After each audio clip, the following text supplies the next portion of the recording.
Rupiah kembali melemah, dan kali ini bukan cuma angka di layar yang bikin resah, tapi juga narasi yang datang dari atas. Jangan pegang dolar, jual sekarang. Begitu katanya. Kalimat yang kedengarannya sederhana, tapi kalau lo dengar lebih dalam, itu bukan sekadar saran finansial. Itu sebuah pesan, mungkin juga tekanan, atau bahkan refleksi dari sistem yang lagi goyah tapi masih berusaha terlihat tegar.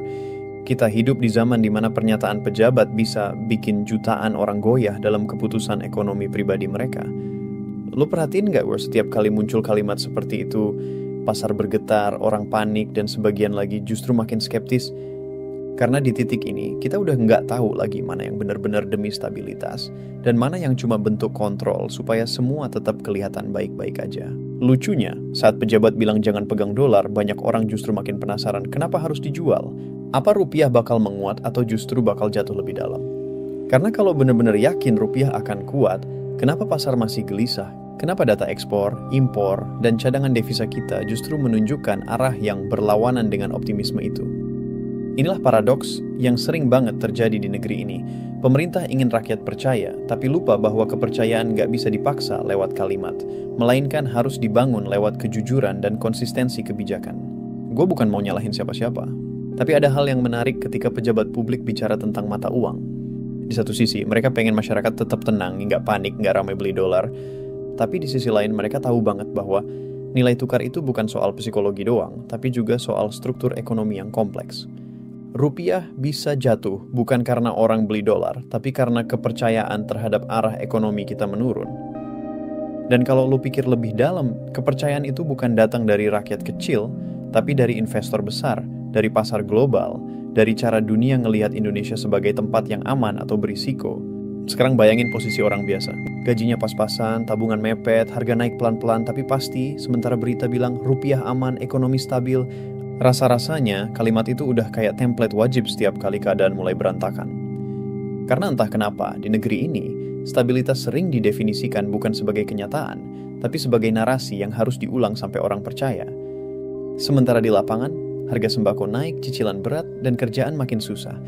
Jadi ketika pejabat bilang jual dolar sekarang, mungkin yang mereka maksud bukan cuma soal kurs, tapi juga ajakan untuk percaya pada sesuatu yang bahkan mereka sendiri belum tentu yakin. Purbaya, sebagai Menteri Keuangan baru, mungkin punya niat baik. Dia pengen kasih sinyal optimisme, bahwa rupiah bakal pulih, bahwa ekonomi kita masih punya daya tahan. Tapi realitas di bawah seringkali nggak seindah presentasi di meja rapat. Lu tahu kan gimana model komunikasi ekonomi kita? Ketika angka inflasi disebut rendah, lu diminta bersyukur. Ketika nilai tukar disebut stabil, lu disuruh percaya. Tapi jarang banget ada ruang buat bertanya gitu stabil untuk siapa. Karena buat sebagian kecil elit yang main di pasar modal, fluktuasi itu cuma peluang. Tapi buat masyarakat yang tiap harinya ngitung uang belanja, fluktuasi itu bisa berarti kehilangan daya beli, kehilangan harapan, bahkan kehilangan rasa aman. Masalahnya, pernyataan kayak jual dolar sekarang sering dianggap seolah pemerintah tahu pasti arah pasar. Padahal kalau kita jujur, nggak ada satupun pejabat di dunia yang bisa kontrol pasar mata uang sepenuhnya. Dunia global udah terlalu cair, terlalu kompleks. Ada geopolitik, ada suku bunga Amerika, ada harga minyak, ada arus modal yang datang dan pergi tanpa izin. Dan ironinya, yang sering kena dampak justru orang yang nggak punya kuasa apa-apa atas semua itu. Jadi ketika lo dengar kalimat seperti itu, jangan buru-buru percaya, tapi juga jangan langsung sinis.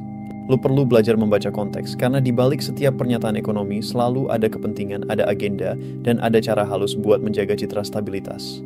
Kita, masyarakat biasa, seringkali cuma dijadikan latar dalam drama besar bernama ekonomi nasional. Setiap kebijakan besar selalu dikemas seolah demi kepentingan rakyat, tapi kenyataannya, efek langsungnya sering terasa paling keras di kantong rakyat itu sendiri.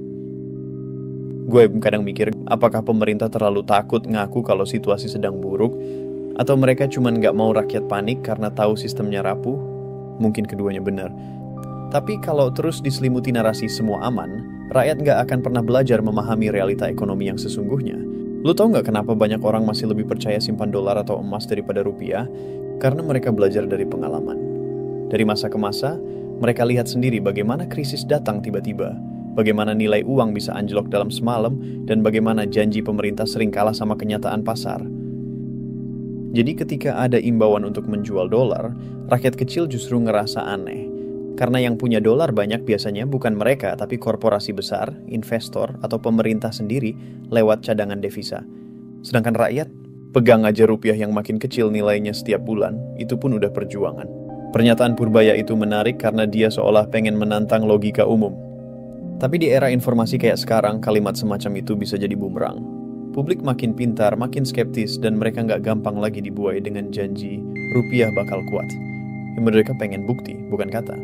Mereka pengen tindakan, bukan sekadar narasi optimisme. Dan disinilah titik pentingnya refleksi. Mungkin bukan rakyat yang terlalu pesimis, tapi pemerintah yang terlalu sering menyepelekan rasa kecewa yang menumpuk bertahun-tahun. Kalau lo mau jujur, ekonomi kita sekarang ini mirip rumah tua yang dicat ulang supaya kelihatan baru.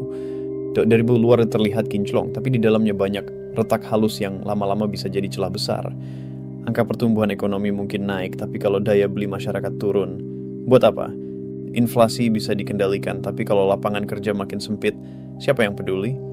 Dan ketika pejabat bilang, rupiah bakal menguat, lo harus tanya, menguat karena apa? Karena fundamental ekonomi yang kuat, atau karena intervensi sementara yang habis efeknya begitu dana cadangan menipis? Lo lihat nggak, dunia lagi berubah cepet banget. Amerika naikin suku bunga, Cina lagi melambat, Eropa stagnan, dan negara berkembang kayak kita harus muter otak supaya tetap relevan. Di tengah situasi global yang kayak gini, pernyataan jual dolar kedengaran agak berani, bahkan sedikit naif. Karena kenyataannya investor global nggak peduli dengan semangat nasionalisme rupiah. Mereka cuma peduli satu hal, return dan keamanan aset. Kalau mereka ngerasa risiko di Indonesia naik, mereka bakal keluar. Nggak peduli seberapa sering lo bilang rupiah bakal menguat. Tapi mungkin ada sisi lain yang pengen disampaikan Purbaya, yaitu tentang kepercayaan. Karena mata uang pada akhirnya berdiri di atas kepercayaan. Ketika orang berhenti percaya pada rupiah, maka krisis nggak bisa dihindari. Jadi dia pengen nyelamatin persepsi sebelum semuanya runtuh. Tapi, disinilah tantangannya, lo nggak bisa nyuruh orang percaya tanpa ngasih alasan yang masuk akal. Kepercayaan bukan dibangun dari seruan, tapi dari transparansi dan bukti nyata bahwa ekonomi ini benar-benar bisa diandalkan. Kita harus akui, di tengah segala kritik, pemerintah juga menghadapi tekanan yang nggak gampang. Dunia lagi nggak pasti, pasar gampang panik, dan setiap kata dari pejabat bisa disalahartikan. Tapi di sisi lain, masyarakat juga berhak untuk skeptis. Karena udah terlalu sering janji stabilitas berubah jadi awal dari badai. Lo inget nggak krisis 2018, 2020, bahkan 2024 kemarin? Dan semuanya diawali dengan kalimat yang sama, rupiah masih aman. Dan pada akhirnya rakyat sendirilah yang harus menanggung akibatnya. Masalah kita bukan cuma soal nilai tukar, tapi juga soal cara berpikir ekonomi yang terlalu sentralistik. Seolah semua bisa dikendalikan dari atas. Padahal ekonomi itu organik, dia tumbuh dari bawah, dari aktivitas kecil masyarakat, dari bisnis kecil, dari kerja keras yang nggak tercatat di data statistik. Kalau lo mau rupiah kuat, bukan cuma soal jual dolar, tapi juga soal bikin ekonomi real tumbuh, bikin orang percaya bahwa kerja mereka punya nilai. Karena mata uang kuat bukan karena slogan, tapi karena rakyatnya punya daya beli, punya produktivitas, dan punya masa depan yang bisa dipegang.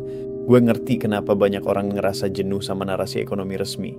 Karena di satu sisi, kita terus disuruh percaya, tapi di sisi lain kita nggak dikasih ruang buat bertanya. Setiap kritik dianggap pesimis, setiap skeptisisme dianggap mengganggu stabilitas. Padahal justru dari kritiklah lahir solusi. Lo nggak bisa bangun kepercayaan dari keheningan, tapi dari dialog yang jujur. Mungkin udah saatnya pejabat berhenti ngomong kayak penceramah ekonomi, dan mulai bicara kayak manusia yang juga hidup di dunia nyata, yang ngerti gimana rasanya belanja di pasar dan kaget lihat harga naik. Purbaya, dengan segala wawasannya sebagai ekonom, pasti ngerti bahwa kalimat jual dolar sekarang bukan cuma pernyataan finansial, tapi juga simbol politik. Itu sinyal bahwa pemerintah pengen tunjukkan kendali. Tapi kendali yang sejati bukan soal mengatur persepsi, tapi soal menghadapi realita dengan kepala dingin. Karena kalau rupiah beneran mau kuat, bukan rakyat kecil yang harus disalahin karena simpan dolar, tapi sistem yang harus diperbaiki supaya rakyat nggak perlu cari perlindungan dari ketidakpastian yang dibuat negara sendiri. Kadang Boydisco yang bikin gue heran, kenapa setiap kali rupiah melemah, rakyat kecil yang disalahkan karena nggak cinta rupiah. Seolah nasionalisme bisa diukur dari mata uang yang lo pegang. Padahal yang bikin rupiah rapuh bukan karena rakyat nggak cinta, tapi karena kebijakan yang setengah hati, industri yang nggak efisien, dan ketergantungan yang terlalu besar sama impor. Jadi kalau mau bicara soal cinta rupiah, tunjukin dulu bahwa rupiah itu pantas dicintai karena bisa memberikan stabilitas, kesempatan, dan kesejahteraan nyata buat rakyatnya. Mungkin lo bakal bilang, tapi kalau semua orang pesimis nanti beneran anjlok. Gue ngerti logika itu, tapi optimismenya juga harus realistis. Karena optimisme yang dipaksakan cuma bikin luka makin dalam ketika harapan itu nggak terwujud. Dan itulah kenapa kita butuh suara yang jujur, bukan yang sekadar menenangkan. Kita butuh pejabat yang berani bilang, ya, kondisi sedang sulit, tapi ini langkah yang kita ambil untuk memperbaikinya. Bukan yang pura-pura semua baik-baik aja demi jaga citra. Kalimat jual dolar sekarang mungkin terdengar sebagai ajakan sederhana, tapi di baliknya tersimpan cerita panjang tentang hubungan rakyat dengan negaranya, tentang kepercayaan yang dibangun dan dihancurkan berkali-kali.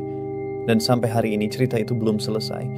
Mungkin suatu saat nanti, rupiah benar-benar akan kuat bukan karena intervensi, tapi karena fondasi ekonominya sehat, karena rakyatnya sejahtera, karena pemerintahnya transparan, dan karena narasi stabilitas akhirnya bukan lagi topeng, tapi kenyataan. Jadi kalau lo lagi mikirin soal dolar, rupiah, atau investasi, satu hal yang perlu diingat, jangan cuma percaya pada kata-kata, tapi pahami konteksnya. Dengerin, tapi analisis. Percaya, tapi juga siapkan alternatif. Karena dunia ekonomi bukan hitam putih, tapi penuh abu-abu yang dinamis. Dan dalam kondisi kayak sekarang, kesadaran itu jauh lebih berharga daripada sekadar ikut arus. Pada akhirnya sini bukan soal siapa yang benar atau salah. Ini soal gimana kita belajar jadi bangsa yang lebih dewasa dalam menghadapi ekonomi. Karena kalau tiap kali ada gejolak, kita cuma nunggu arahan dari atas, maka kita nggak pernah benar-benar mandiri. Tapi kalau kita mulai belajar berpikir kritis, ngelihat data, ngebaca arah, dan nggak gampang digiring oleh narasi, mungkin saat itu juga rupiah dan kita benar-benar akan kuat. Dan buat lo yang dengerin sampai akhir, tenang aja. Nggak semua kabar buruk berarti akhir dari segalanya. Kadang justru di saat-saat paling goyah, kesadaran baru lahir. Kesadaran bahwa ekonomi bukan cuma angka, tapi soal rasa percaya, soal karakter bangsa, dan soal keberanian buat ngelihat kenyataan apa adanya. Kalau lo ngerasa isi video ini nyentil atau membuka perspektif baru, bantu channel ini terus tumbuh. Like, share, dan subscribe biar makin banyak orang sadar bahwa ekonomi bukan cuma urusan pejabat, tapi urusan kita semua. Karena kalau bukan kita yang sadar, siapa lagi?